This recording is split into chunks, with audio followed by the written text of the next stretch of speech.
thế phải chú rồi na cái đầu chú để chú rồi na chú là cho nó người chỉ tan nhà lính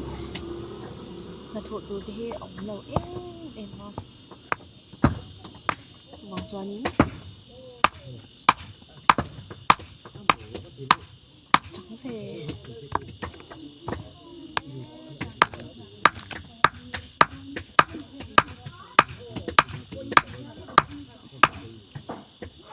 mới tốt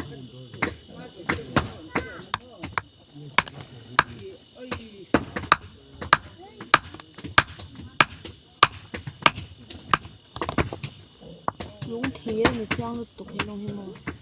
lúng thiê thì chú sụt cái hơi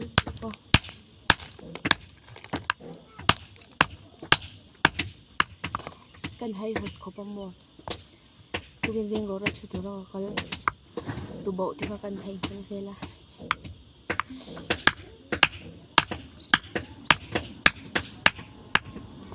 tụ bộ tới lâu rồi ra chú thì không tung hay hụt tụ con xuống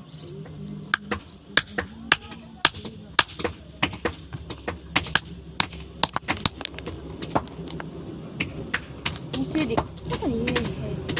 tiểu đúng thì mua đúng thì là trong lúc chúng hay nào vào sự kiện thấy vui là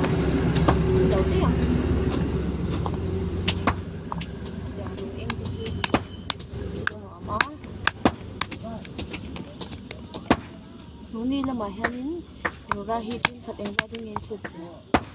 cái đi chú chuyện khát xuống bằng ai em khát xuống mà cầm suốt gì là em lo hay cái suốt về nó tới nha quá là cho nên cần suốt về chứ sẽ cần suốt lại cái hay đây tổ mò